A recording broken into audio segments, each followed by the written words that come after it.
14절까지 읽겠습니다. 10절부터 14절까지 읽겠습니다. 아가서 2장 10절부터 14절까지 읽겠습니다.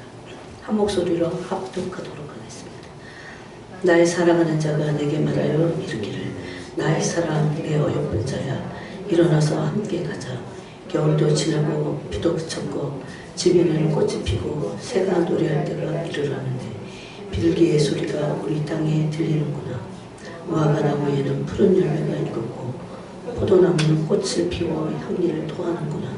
나의 사랑 나의 어여쁜 자야 일어나서 함께 가자. 바위 틈 낭떠러지 은밀한 곳에 있는 나의 비둘기야 내가 내 얼굴을 보게 하라. 내 소리를 듣게 하라.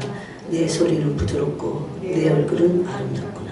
아멘. 3장 1절부터 4절까지 또 읽겠습니다.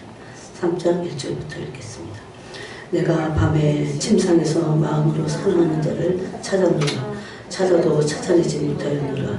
이에 내가 일어나서 성안을 돌아다니며 마음에 사랑하는 자를 거리에서나 큰 길에서나 찾으리라 하고 찾으나 만나지 못하였노라. 성안을 순찰하는 자들을 만나서 묻기를 내 마음으로 사랑하는 자를 너희가 보았느냐 하고 그들을 지나치자마자 마음에 사랑하는 자를 만나서 그를 붙잡고 내 어머니의 집으로 나를 잉태한 이의 방으로 가기까지 놓지 아니하였노라. 아멘. 또 한 절 더 보겠습니다. 5장입니다. 5장 6절부터 8절까지 읽겠습니다. 6절부터 읽겠습니다. 5절부터 읽겠습니다.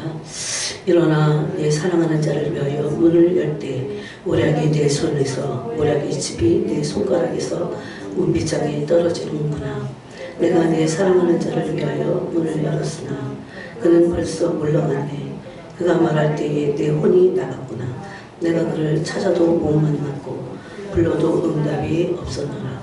성안을 순찰하는 자들이 나를 만나매 나를 쳐서 상하게 하였고 성벽을 파수하는 자들이 나의 겉옷을 벗겨 가졌도다.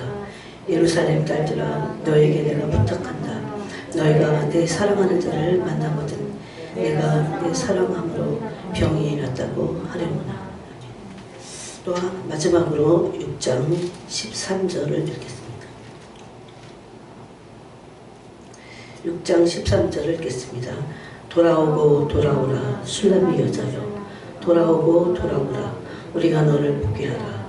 너희가 어찌하여 마하나임에서 춤추는 것을 보는 것처럼 술람이 여자를 보려느냐.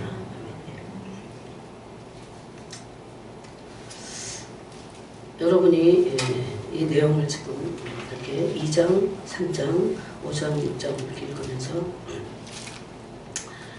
솔로몬 왕과 술람 여자의 사랑의 지금 이 과정입니다. 근데 사랑은 사랑함으로 그 목적이 되기도 하지만 사랑은 사랑의 연합을 이루는 것입니다. 사랑하다가 헤어지면 그것은 아닌 거죠. 사랑은 사랑과의 사랑도 그렇지만 사랑은 끊어지지 않는다고 했습니다. 영원한 겁니다. 사랑의 속성상 사랑은 끊어지지 않고 영원한 것입니다. 어떤 사람들은 세상에서 사랑할 때에 사랑하기 때문에 헤어진다. 아니면 또 그때는 사랑인데 지금은 성격이 안 맞다. 그것은 사실 사랑하지 않은 것입니다. 근데 사람들이 속죠. 그래서 세상에는 참 사랑이 없습니다. 여러분은 어떻게 생각하세요? 세상에 진정한 사랑이 있습니까? 없습니다. 그래서 우리는 세상을 나이가 지긋하게 먹으면서 세상에는 사랑이 없다는 것을 알게 됩니다. 부모의 사랑도 하나님이 보실 때는 완전하지는 않습니다. 그런데 사랑이 옳은 거예요. 사랑만이 진실이고 사랑만이 참되고 사랑만이 진리고 사랑은 옳은 것입니다. 그래서 하나님은 사랑이시라고 했을 때 그 옳은 것을 우리에게 하나님을 사랑하라고 가르치시고 또 이웃을 사랑할 것을 우리에게 가르치시는 겁니다. 그런데 사랑은 영혼에서 이 아가서에서의 사랑의 목적도 연합입니다. 사랑은 연합되는 것입니다. 그런데 사랑이 연합되기 위해서 고난이 따라온다는 것을 여기 지금 아가서에서 우리가 알 수 있습니다. 그 사랑이 인간과 인간의 사랑도 연합이 되기 위해서는 서로 맞춰야 되는 고난이 따르지만 신적인 사랑, 하나님과 우리 그리스도와 우리의 사랑은 더할 나위 없이 이 고난의 여정을 가야 됩니다. 그러므로 그 고난의 여정은 사랑의 여정이고 그것은 믿음이 필요하기 때문에 믿음의 여정이다 이렇게 말합니다. 왜 믿음이 필요하냐면 우리가 그리스도의 사랑을 받아서 하지만 그 사랑의 인도자와 그 사랑을 완성시키시고 그 사랑을 연합되게 하시는 분은 그리스도 한 분이십니다. 그리스도이십니다. 여러분 지금 제가 이렇게 한 말이 굉장히 중요한 얘기입니다. 우리는 믿음이 필요하고 그분을 원하는 것이 필요하긴 해요. 그렇지만 우리가 인도자가 되지 않고 우리가 그리스도의 신부지만 그 사랑을 이끌어 가시고 그 사랑을 마침내 완성하시고 완성의 목표는 뭡니까? 연합입니다. 그리스도의 사랑의 연합을 이루시는 분은 성령 하나님 또는 그리스도 한 분이시라는 겁니다. 그래서 우리는 그리스도의 사랑 안에 있을 때에 율법 아래 있지 않게 됩니다. 그리스도를 사랑하는 사람들은 율법에서 벗어나게 되어 있습니다. 오히려 그리스도의 사랑 안에서는 율법 아래 있던 무능한 나를 이깁니다. 모든 것을 돌파하게 하는 능력이 그리스도의 사랑 안에 있습니다. 원수 사랑, 내가 나를 사랑하지도 못하는데 원수 사랑은 더 할 수 없는 거죠. 그렇지만 그리스도의 사랑 안에서는 이것이 가능합니다. 이때 이 사랑의 연합, 정말 사랑 자체이시고 사랑 본체이시고 여러분 히브리서 1장 3절에서 예수님을 본체의 하나님의 본체의 형상이시다 라고 했을 때 요한일서에서는 하나님은 사랑이시라고 그랬어요. 그러면 본체의 형상이라는 것은 사랑의 본체이신 하나님의 그 형상을 예수님도 똑같이 갖고 계시다. 근데 그 사랑 안에서 영광이 나오기 때문에 영광의 광채시다 그랬습니다. 이것은 신학이 아니에요. 이것은 지식이 아니에요. 이것은 그 사랑의 영광을 대면했을 때 비로소 그분이 사랑이신 것을 알 수 있습니다. 하나님은 사랑이라고 그랬을 때 그것은 이론에 불과해요. 우리가 경험하지 않으면. 예수 그리스도를 통해서 하나님을 대면했을 때 깜짝 놀라게 됩니다. 정말 하나님은 사랑이시네? 하나님 이코는 사랑이에요. 그냥. 그때 이 사랑의 연합을 이루기 위해서 우리에게 주님은 연합을 위한 것이지 원래 본심은 우리에게 고난을 주시는 것이 본심이 아니라고 했습니다. 그래서 고난을 통해서 우리의 숨어있는 그리스도의 사랑은요 그냥 우리가 생각하는 이 세상에서 사랑이 아니고 그리스도의 사랑은 너무 올라요. 진실돼요. 정직해요. 깨끗해요. 온유해요. 그리스도의 사랑은 온유해요. 그리스도의 사랑은 겸손해요. 그리스도의 사랑은 정직해요. 그 사랑 안에 정직과 진실과 온유와 겸손과 그리스도의 사랑은 긍휼합니다. 그리스도의 사랑은 자비로 충만했어요. 그럼 그리스도의 사랑 안에 있고 그 사랑으로 그리스도를 사랑할 때 우리는 겸손하고 온유하고 또 긍휼과 자비가 풍성하겠죠. 오래 참음으로 풍성하겠죠. 이걸 성령의 열매 그리고 또 사랑의 열매 이렇게도 말합니다. 그래서 우리의 숨어있는 약점과 죄성, 그리스도의 사랑과 연합될 수 없는 것들을 다 들추어내십니다. 사람들이 이런 성령의 작업을 싫어합니다. 그렇지만 이것은 우리와 그리스도가 연합되기 위해서 그리스도께서 할 수밖에 없는 마치 대학에서 필수 전공과 같은 것입니다. 하나님께서 예수 그리스도를 통해서 주신 하나님의 의, 예수님을 그 의인 예수 그리스도 그분을 믿지 않고 그 선물을 믿지 않는 이런 율법주의에 빠져 있다가 이제 사랑으로 온전히 그 영광의 자유에 이르는 그 안으로 들어가게 되었습니다. 여기에서 이제 그 주님이 우리를 고난으로 대우하시는 그렇게 하실 수밖에 없는 이유가 자기애입니다. 자기애. 이 부분에 대해서 그 잔느기용의 영혼의 퍼포스 이 부분과 함께 좀 나누기를 원합니다. 우리는 참 자기애에 존재예요. 자기 애에, 그래서 자기 애의 존재이기 때문에 이기적이죠. 그리고 자기 연민에 빠지기 쉽습니다. 아무리 영의 세계의 비밀을 알아도 여러분 그것이 지식이면 종교에 그냥 빠져버립니다. 그래서 우리 안에는 이런 나태함, 무기력함, 교만함, 열정이 없는 지식의 무모함 이런 것들을 가지고 있어요. 그래서 부지런히 기도해야 됩니다. 만약에 이거를 알고 있어요. 내가 어떻다는 거 알고 또 어떻게 이런 것이 안 좋다는 거 그리스도와 연합해야 된다는 걸 알고 있어요. 근데 기도하지 않으면 정말 이 지식은 우리 무모하게 만들어. 기도해야 그나마 조금씩 실천할 수 있게 됩니다.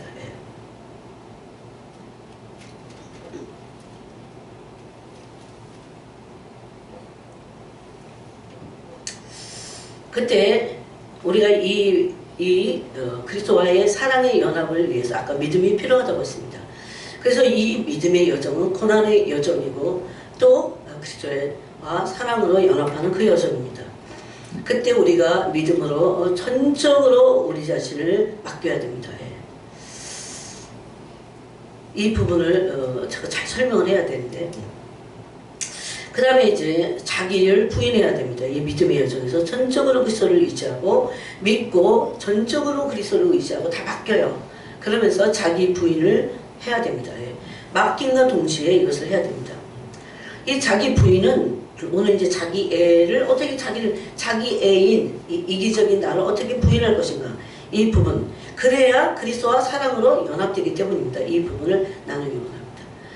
이 자기 부인은 어디까지 가야 되냐면 자신을 잃어버리게 되기까지 나 자아를 잃게 되기까지 밑바닥으로 나가야 됩니다. 이것은 사실은 잃는 것이 아닙니다. 더 좋은 구원을 위한 것입니다.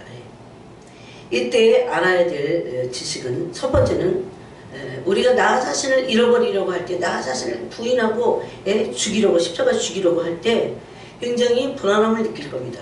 그래서 이때 우리가 믿음의 지식 단순히 믿는 것은 믿음의 지식도 필요합니다. 이 믿음의 지식 중에 필요한 것이 첫 번째는 나를 죽이려고 할 때 하나님이 선하시다고 하는 것을 믿어야 됩니다.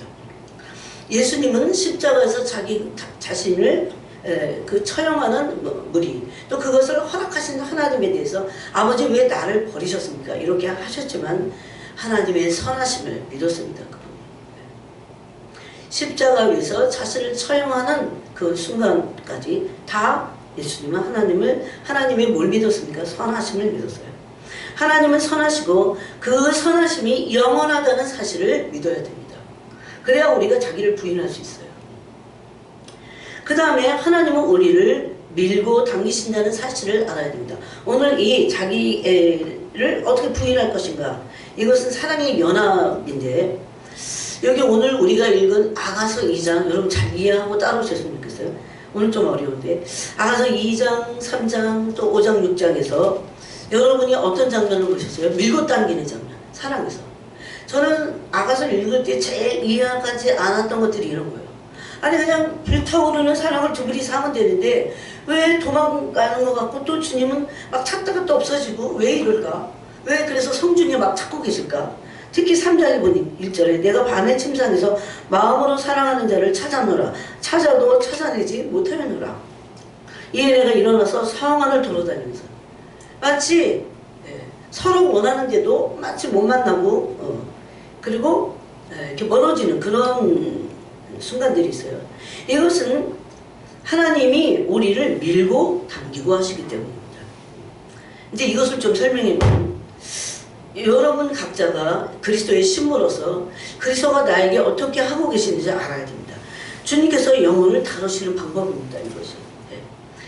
그래서 성인들은 영혼의 밤이 있다고 얘기했어요. 영혼의 밤에 내가 그렇게 찾아도 못 찾는 거야. 하나님 마치 안 계신 것 같은 거예요. 성 안토니는 어느 굴에 들어갔어요. 굴에 들어갔더니 박쥐가 얼마나 많은지 그 안토니의 그 자서전에 보면 있어요. 그래서 그 안토니가 한 중간 뒤에 그랬나?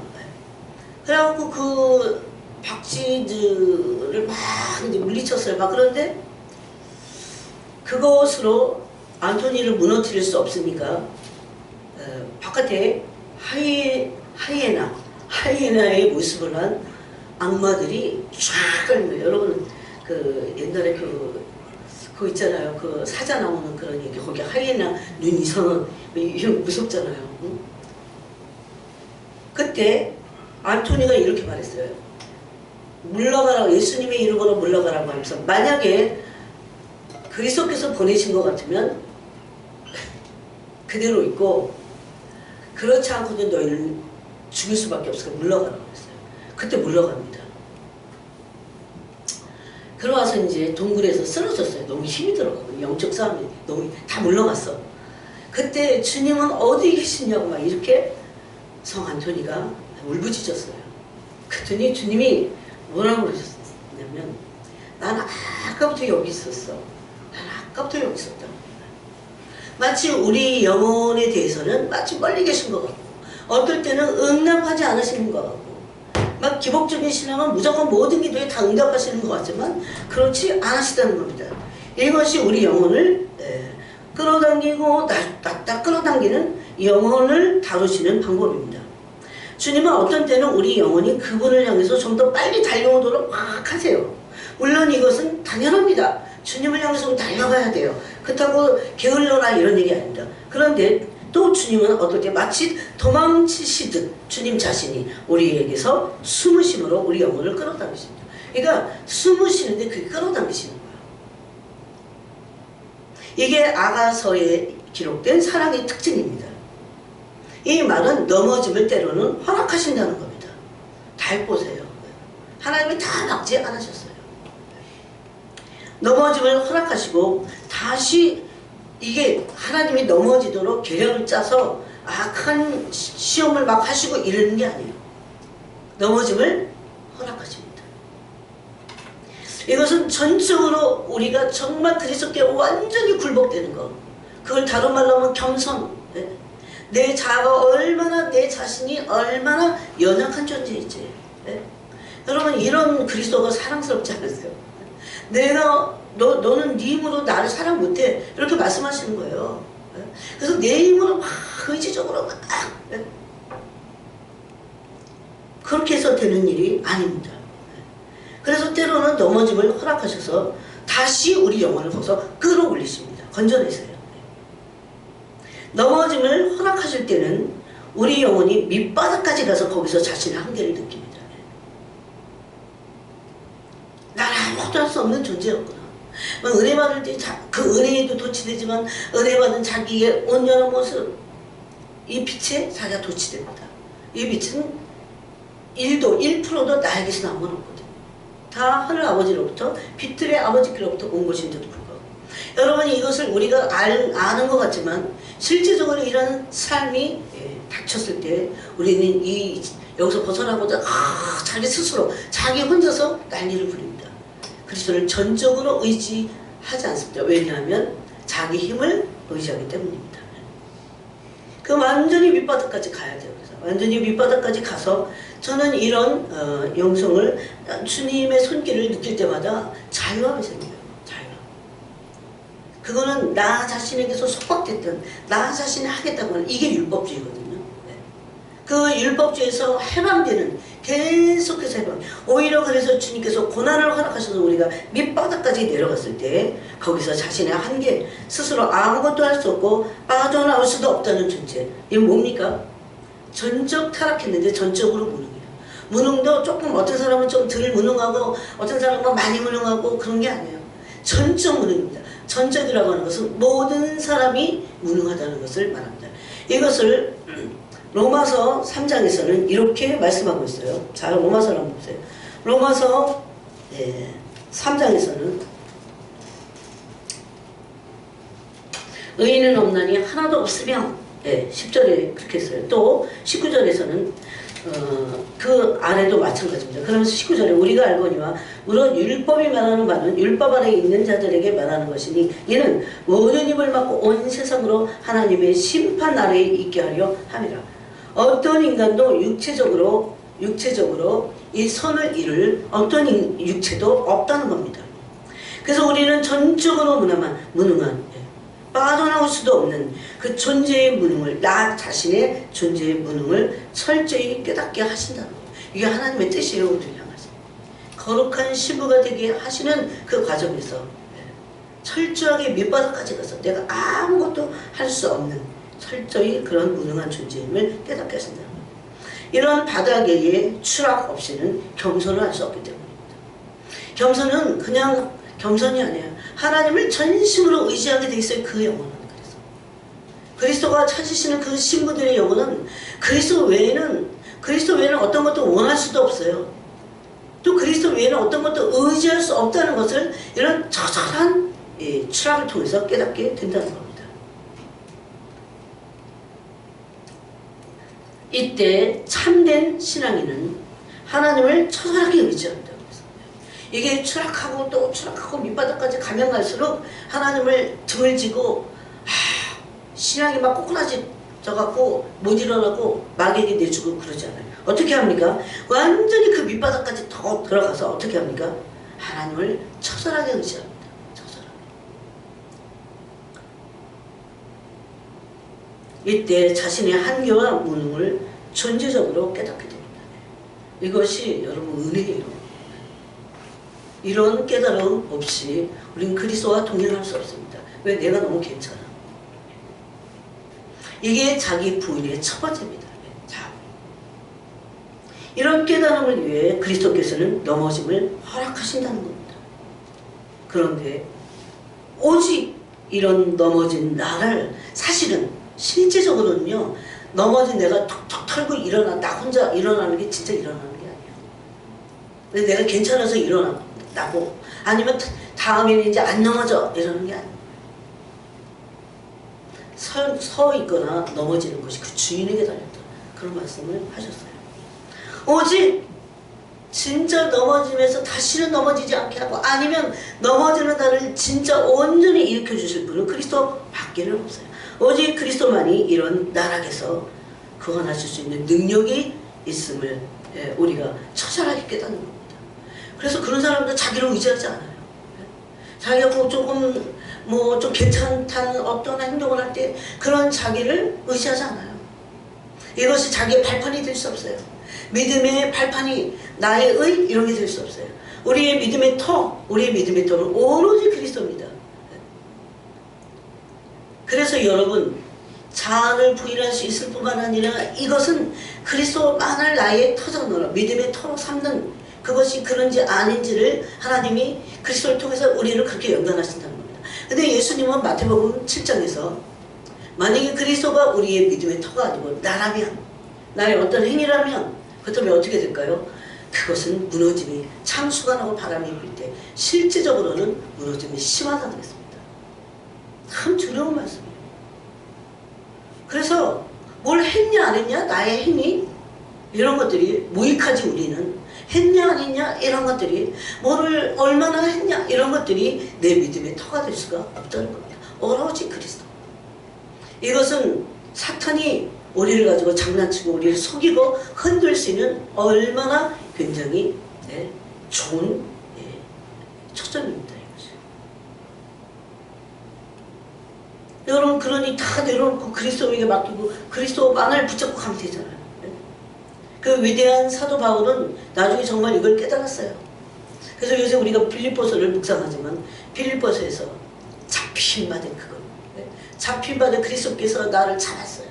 사랑의 대상으로 그 잡힌받은 그것을 잡으려고 내가 표대를 향하여 부르심의 상을 위하여 달려간다고 그랬습니다.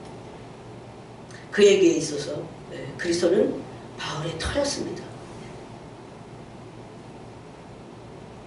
그러므로 진짜 그리스도께서 얻기를 원하시고 취하시려는 신부는 바로 이런 자들입니다.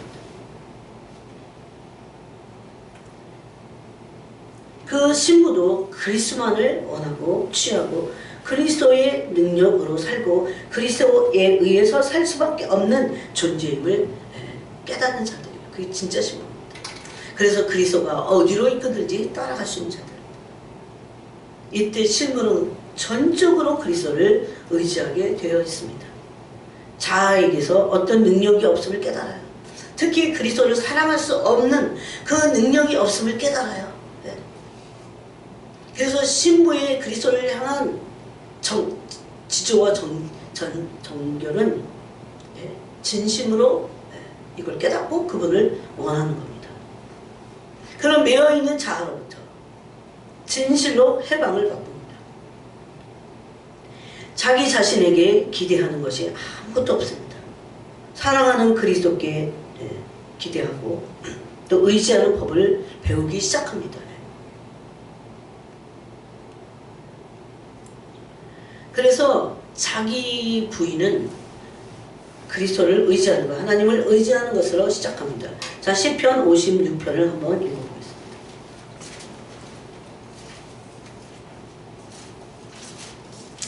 자, 시편 56편에 보니까 3절, 4절을 읽어보겠습니다. 내가 두려워하는 날에는 내가 주를 의지하리이다. 내가 하나님을 의지하고 그 말씀을 찬송하올지라. 내가 하나님을 의지하였은즉 두려워하지 아니하리니 혈육을 가진 사람이 내게 어찌하리까. 아무것도 할 수 없는, 그래서 인간은 스스로는 두려워할 수밖에 없어요. 환경과 모든 것들이 다 두려움의 대상입니다. 그렇지만 완전히 그리스도께 자신을 의지하고 의탁한 사람들은 내가 두려워하는 그런 날에도 주를 의지하겠다 이렇게 말합니다. 또 10절을 보겠습니다. 10절 내가 하나님을 의지하여 그의 말씀을 찬송하며 여호와를 의지하여 그의 말씀을 찬송하리이다. 11절 내가 하나님을 의지하였은즉 두려워하지 아니하리니 사람이 내게 어찌하리이까. 이렇게 해서 계속해서 다윗은 그리스도의 신부로서 그분을 진심으로 전심으로 의지하는 것을 배웠습니다. 이런 삶을 위해 그리스도께서는 철저히 사랑하는 한 영혼 우리를 깨트리십니다. 여러분, 이 깨트려야 그 사람의 실체가 보이는 거예요. 좋을 때는 안 보여요. 그 사람의 실체는 벼랑 끝에 섰을 때 보이는 거예요. 돈이 한 푼도 없을 때 보이는 거예요. 진짜 모든 환경이 너무나 좋지 않을 때 그것이 존재가 폭로가 되는 겁니다. 그래서 주님은 사랑하는 신부들의 영혼을 깨트리시는 겁니다. 그래서 거기서 어떤 존재인지 다 폭로가 되겠지. 이제 거기서 시작해야 돼요. 거기서 가리고 마치 상처를 곱는데 수술하지 않고 거기다가 약을 계속 바르는 거랑 그런 일을 하지 않으십니다. 주님. 상처를 열고 칼을 대고 그래서 우리를 끝없는 추락의 그 폭포수와 같이, 그래서 그 잔여기 영이 영혼의 폭포수여서 우리 영혼이 폭포수 같다고 했어요. 끝없이 나락으로 떨어져서 그런 자기 영혼을 본 거예요. 그래서 어떻게 자기 영혼을 받으시는지를 본 겁니다. 근데 망하지 않습니다. 끝까지 추락으로 추락했는데 망하지 않다. 막 추락하지 않으려고 내가 굉장히 교양 있는 사람이고 나는 막 괜찮은 존재고 막 그런 식으로 자기를 막 격상시키고 자아에 도취하고 은혜받은 자기가 다인 것처럼 그렇게 하지 않는 거예요. 이것은 자고하게 만들고 자기 의를 만들어낼 뿐입니다. 사실 이 포인트는요, 우리가 미리 진작부터 그랬어야 되는데 얼마나 중요한 건지 모릅니다. 그리스도와의 나와의 관계에서 밀고 당기면 안 돼요. 그리스도께 전적으로 굴복할 수 있는 바로 그런 포인트가 됩니다. 그때 아무것도 할 수 없음을 깨달아요. 그래서 눈을 열어서 그때 눈이 열려요. 요 보세요. 눈이 열렸어요. 나중에. 그래서 그리스도만을 보게 하신다는 겁니다. 그래야 이게 진짜 신부예요. 얼마나 그분에게 속해 있는지. 그렇게 자기가 부인된 그런 존재의 깊이까지 들어갔을 때 이제 그리스도의 사랑이 우리에게 속합니다. 우리의 사랑이 그리스도께서 속하십니다. 이게 참 놀랍죠. 이때 비로소 진정한 믿음의 삶이 시작이 됩니다. 그래서 여기까지 가야 주님이 우리 깨트리 온전케 하시는 거예요. 깨져야 온전하게 되는 거예요. 아무리 거기다가 뭔가 은폐하고 괜찮은 존재로 나 스스로가 나한테 속는 거예요. 또 사탄에게 속는 거예요. 비로소 이때 참 생명이 움트기 시작합니다. 때로는 그래서 우리 영혼의 생명을 마치 죽이시는 것 같아요. 또다시 그러면서 때로는 되살려 놓으십니다. 새롭게 되돌리십니다. 이게 사랑이에요. 그리스도의 사랑. 갈라디아서 2장 20절과 로마서 6장 4장과 고린도후서 4장 10절에서 10절 12절에 보면 그리스도와 함께 죽고 사는 삶을 그래서 말했습니다. 바울은 그래서 고린도후서 4장 12절에서 11절에서 그랬어요. 나에게는 우리에게는 사망의 역사고 너에게는 생명의 역사한다 이렇게 말했습니다. 그리스도를 위하여 죽음에 넘겨지는 겁니다. 그리스도의 죽음을 짊어지는 거라고 이렇게 말했어요.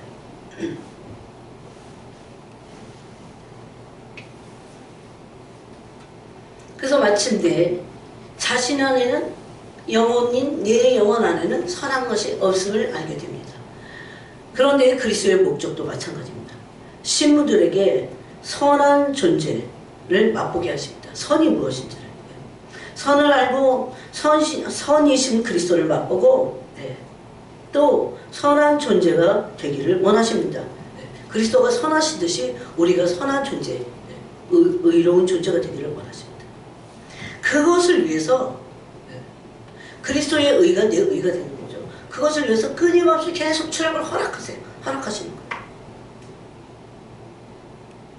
이때 추락하는 영혼은 어떻게 합니까?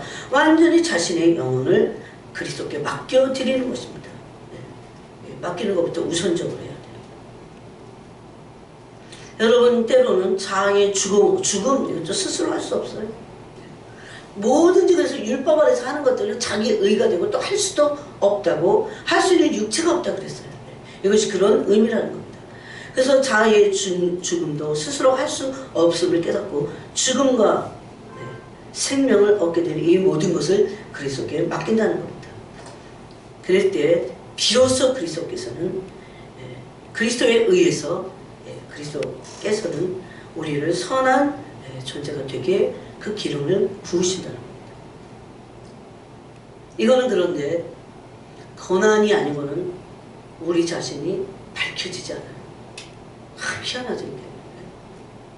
고난이 아니고는 밝혀지지 않아요. 그래서 이게 분명히 사랑을 받는데 왜 이렇게 우리를 추락을 허락하실까라고 하는 의심을 갖게 됐지만 이것은 고난을 통해서 우리를 온전케 온전한 사랑의 연합을 이루시려는 그리스도의 신비입니다. 이것이 고난의 신비입니다. 고난의 신비 안에는 사랑의 신비가 그래서 숨겨져 있습니다. 여러분 우리 스스로에게서는 선한 것이 나오지 않습니다. 에스더서에 보면 에스더의 비밀이 있어요. 에스더서의 비밀. 그리스도가 없는 영혼, 그리스도가 없는 신부의 아름다움 이건 없어요. 그리스도가 없는 신부의 아름다움이란 그것이 얼마나 아름답든지 간에 그것은 사실 신부에게 아무 의미가 없습니다. 그것을 에스더서에서 배우는 겁니다. 그래서 에스더서는 여러분 거기 많은 신부들이 있었어요. 그런데 다 그래서 왕 앞에 아름다운 모습으로 보이려고 합니다. 다 그래서 왕을 아련하잖아요. 근데 에스더와 많은 수많은 여자들 여기는요 신부의 비밀이 있어요. 종말의 신부의 비밀. 수많은 여자들과 에스더가 도대체 뭐가 틀리냐. 에스더는 해결하고 하는 그 돕는 자입니다. 우리에게서 돕는 자는 누굽니까? 파라클레토스 성령님이십니다. 성령님은요 뭐 운전할 때 뭐 사고 안 나게 그런 것만 하시는 분이 아니에요. 은사 하나 주시 그런 분이 아니에요. 제일 지금 종말에 가장 그 성령님의 사역 중에 하나는 뭐냐면 그리스도인들을 그리스도의 신부로 만드는 그 일을 하고 계십니다. 그걸 돕는 분이에요. 그래서 파라클레토스 그걸 도우시는 분입니다. 근데 그때 에스더가 그 해결하고 하는 그 니시의 말을 들었어요. 아하수에로 임금이 뭘 좋아하는지 어떤 취향을 좋아하는지. 여러분 여기서 우리는 신부가 무엇을 취해야 되는지 무엇을 해야 되는지에 대한 굉장히 신부의 비밀 그게 에스더서의 비밀인데 그걸 알게 됩니다. 내가 좋아하고 내가 나에게 내 아름다움에 내가 도취되어 있어. 막 은혜 받고 은사만 하면 막 거기 도취되어 있어. 이러면 안 돼요. 그게 아니에요.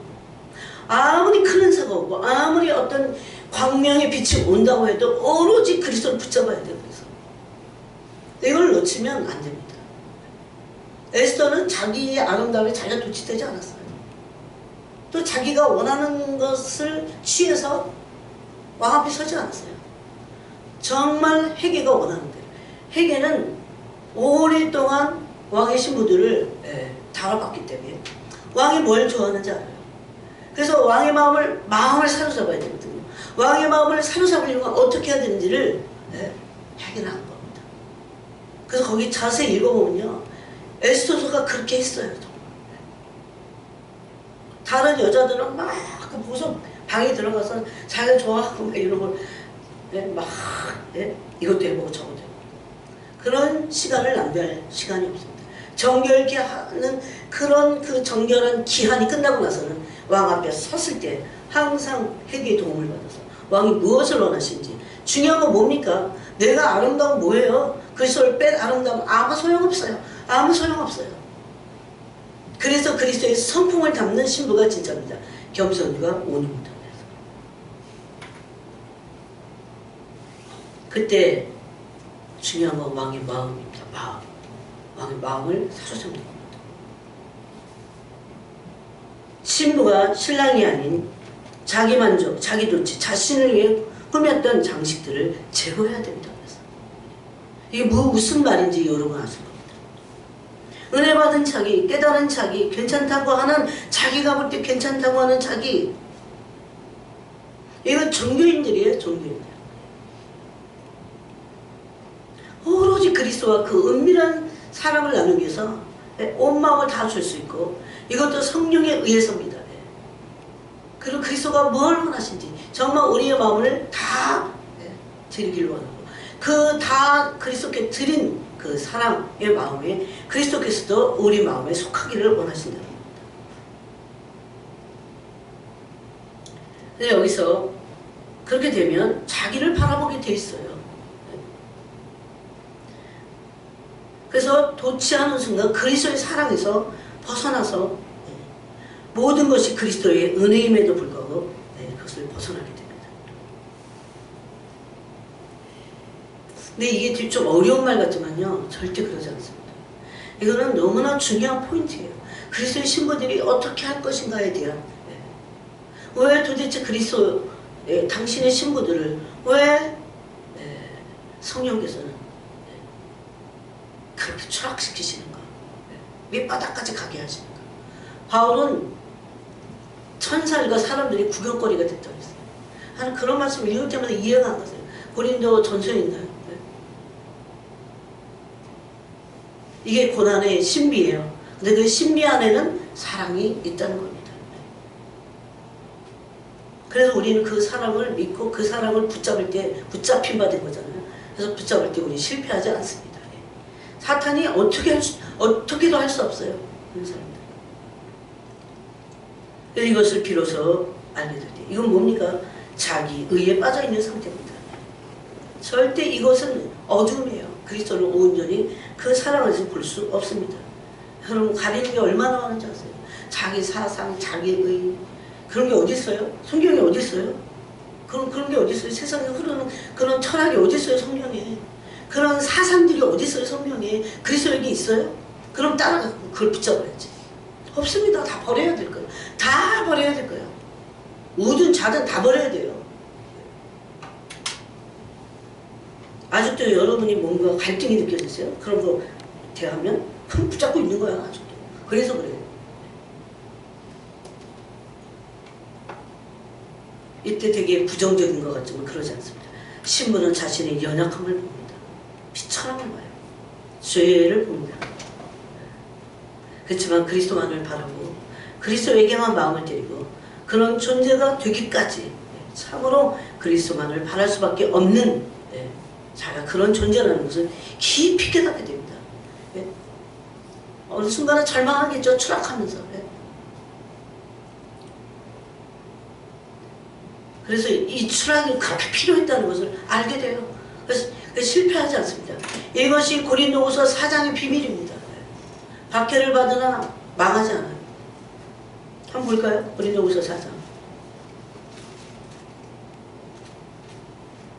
지금 이 신부들이 이제 거의 준비가 다 되어가고 있습니다. 이 그리스도, 이 보배를 질그릇에 담았다. 우리 질그릇이잖아요. 7절입니다. 4장 7절. 이는 심히 큰 능력은 하나님께 있고 우리에게 있지 아니함을, 우리에게 조금 남아있는데 그리스도가 훨씬 더 큰 능력을 갖고 있다. 이런 얘기가 아닙니다. 큰 능력은 그리스도께, 하나님께 있고 우리에게는 없다 이럽니다. 우리에게는 없다. 아예 없다고 선을 딱 내려놓고 나서 시작을 해야 돼요. 그리스도와의 관계를.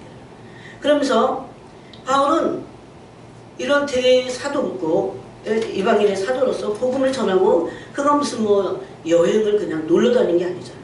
그럼에도 그는 가는 곳마다 우겨싸임을 당했습니다. 우겨싸임. 사방으로 우겨싸임을 당했어요. 쌓이지 않는다고 했어요. 답답한 일을 당했어요. 박해를 받았어요. 버림받지 않고 낙심하지 않았어요. 그래서 바울은 실제적으로 이런 환경적인 추락도 경험했어요. 배고프고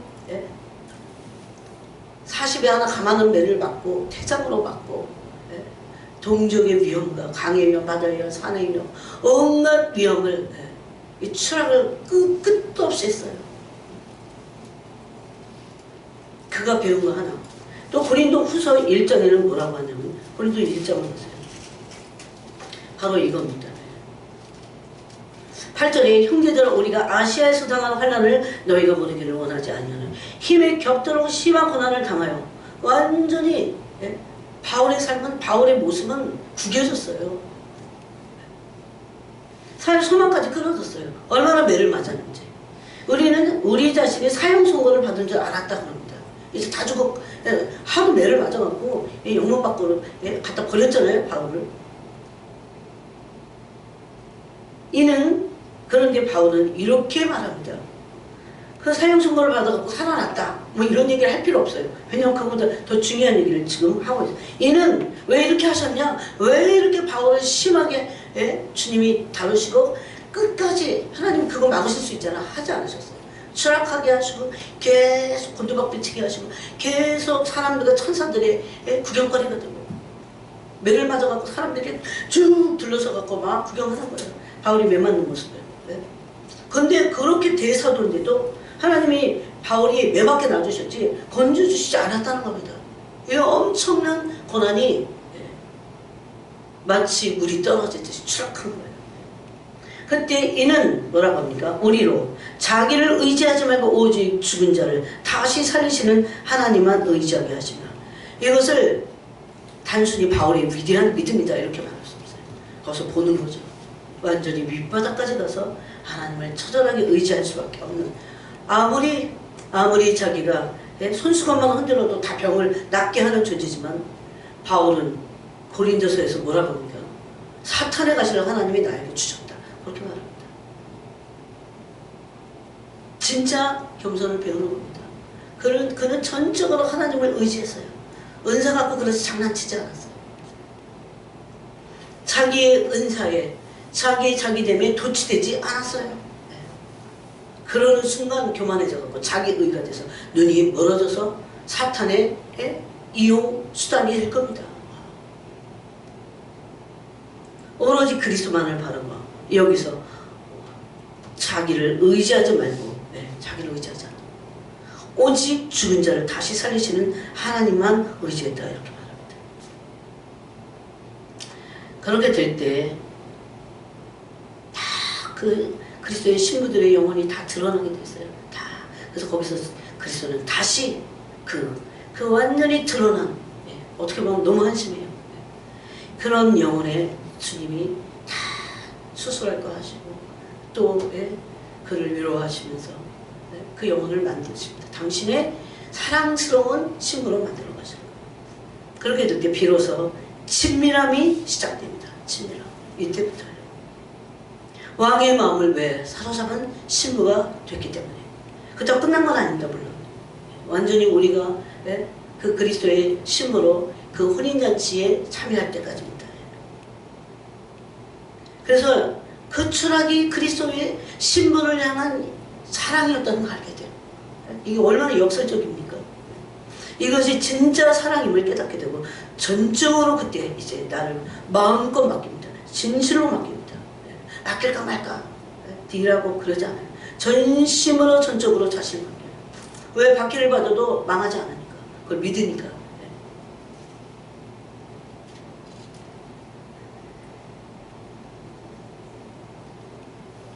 그래서 사랑조차도 온전히 맡깁니다. 그리스도만을 바라보게 하는 용서입니다. 이 시편 27편에 보니까 그래서 다윗이 뭐라고 했습니까? 어느 엄청난 어려움이 있었어요. 다윗에게 엄청난 어려움이 있었어요. 그런데 다윗은 뭐라고 합니까? 내가 하나님의 전에서 한 가지만을 사모한다. 그분의 아름다우심을 사모하는 그것이다. 이렇게 말했어요. 자기에는 우리를 두렵고 연민에 빠지게 하고 약한 존재를 만듭니다. 자기가. 우리가 자기 부인 주님이 우리에게 추락을 허락하시는 이유는 자기 애를 부인하는 겁니다. 결국 자기를 부인하는 거예요. 근데 자기 애를 가지고 있으면 두렵고 염려로 그리스도와 친밀해질 수 없기 때문입니다. 그리스도께 고정된 시선을 가질 수가 없습니다. 두렵거나 아니면 자기 도취에 자기 왕국에 빠져있게 되어 있어요. 이것이 우리를 다루시는 그리스도의 사랑입니다. 그러므로 자신의 어떤 모습에도 자신의 괜찮은 모습, 긍정적인 모습에도 거기에 도취되지 않는 겁니다. 계속해서 표대를 향하여 가는 겁니다. 영적 부요함은 신부 자신에게 있지 않아요. 오직 신랑이신 그리스도에게만 있다는 것을 알게 되고 그분에게 자신을 전적으로 맡깁니다. 그래서 이 마무리를 이렇게 하셨어요. 그런 신부들은 자신을 믿지 않게 된다는 거예요. 자기를 신뢰하지 않아요. 자석같이 믿고 막 괜찮은 자기를 믿지 않아요. 겸손을 진짜 배웁니다. 그리스도를 전심으로 의지하고 그 다음에는 그리스도를 진짜 의지하게 된다. 의지하는 게 그냥 말로만이 아니에요. 이게 눈을 뜬 거예요. 명예세계에 신부들을 어떻게 하시는지 하나님의 계획에 눈을 뜬 겁니다. 또 자신의 전적 타락, 전적 무능을 실제적으로 경험하지만 낙심하지 않습니다. 전적 무능, 전적 타락, 전적 무능 여러분 진짜 그것을 이해하고 그렇다는 걸 인정하세요.